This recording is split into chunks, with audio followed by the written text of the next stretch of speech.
And this is going to be about the research we've been doing. It's kind of early in the process. So this is the team. My product manager is Matt Gonzalez. So what are compliance controls? Organizations are bound by compliance frameworks that govern their industry. So companies have policies and procedures to address the various requirements of those frameworks. Within GitLab, a project is where most of the company's operational activities occur, and these activities must be compliant. These are essentially actions and settings that ensure our users' projects meet certain legal or regulatory frameworks. So some frameworks you may be you may be familiar with are things like GDPR in Europe, SOC2, SOX, which is a US legal precedent made by Congress, and one that we have, GitLab Control Framework, and I'll talk a little bit more about that as we go along. So a typical compliance requirements, things that generally cross these different protocols are things like 2FA, firewalls, access control, data audits. Have an example here of what SOC2 offers for their compliance protocols. And so what is the GitLab Control Framework? So essentially the security compliance group here at GitLab has established something called the Control Framework, which addresses some of these issues, such as access controls, encryption, monitoring, secured networks. These sorts of things that come naturally within GitLab are part of the GitLab Control Framework, which would allow a company to meet or achieve those compliance standards. So my initial concerns, just kind of researching this, are there functional differences between these various protocols? Will there be conflicting settings or parameters? Does this work overlap with other stages within GitLab? So for example, secure stage and security compliance, they've already done quite a bit of work on this, so leveraging those folks to try and get some information. Who are the users? So Catherine had a project or task that she was working on. We have some assumptions based on some initial research, she states. Initial focus on this will be for larger organizations. These organizations generally have a higher risk pain point for compliance because they're easy to just hit with a lawsuit saying, hey, you don't meet with compliance protocols. Some of these assumed roles or titles of these users would be a sysadmin, internal auditor, security engineer, IT tech architect, perhaps executive director. So the initial planning and ideation phase is currently where we're at. Right now, I just wanted to start documenting workflows to understand the problem better. For example, how do I retroactively enable compliance on a project? Or how do I set compliance protocols across my entire organization? So I use various levels of fidelity, trying to get things moving more rapidly, as I could just do screenshots and change bits of text.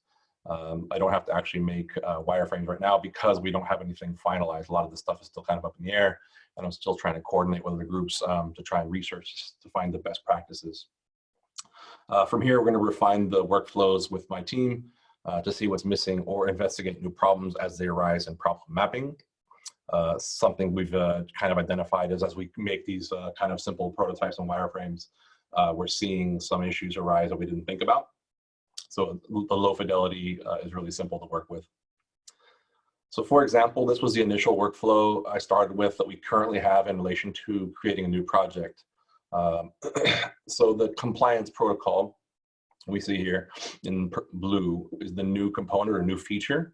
So as it normally works, we create a project. When you create a project, the parameters are offered to be set. So these are the normal parameters that are there.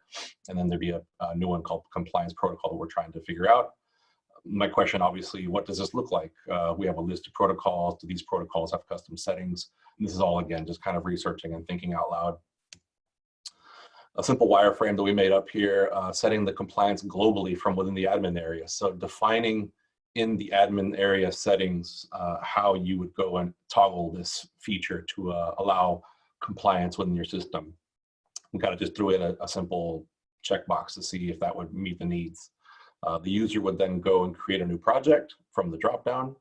And then from here, they would be able to see the GCF compliant project in their template. And that would that would allow them to go ahead and continue with meeting the needs of their compliance. This is kind of determined. We don't necessarily know what needs to be in here as far as details. The next step would be something that Sid had brought up, changing the active project's compliance status. So a project that's already been defined. And so since this is already kind of a running system in GitLab, we kind of just took screenshots for ease of use. And I also was coordinating with my PM here below, just writing comments and working through the process. So a user would go and select a project. From here, they would go to security and compliance within the project and have features that would allow them to enable or disable compliance as we need. This is still kind of, we're trying to understand the best solution here. So again, just documenting and just visualizing the solutions. Going back to your project directory, if you see now we have, for example, just a real rudimentary idea, maybe something is not in compliance, so it has a warning.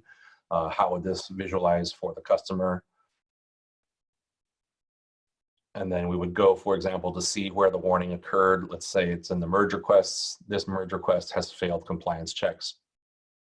So this is just kind of one simple iteration. We're trying to figure out, does this meet the user's needs? Does this actually address most of the problems, or are there new issues that have come up? From this point, the next steps, Sid has been pretty active with us to try and get this moving. It's a pretty high value, high priority target. So he's provided some feedback, and we're going to try and continue with the research on that and coming up with some iterations on the workflows. Again, like I said, following that, be refining the workflows to address new concerns and validating those with proper wireframes for user testing to try and coordinate with user research. And that should do it. Any questions?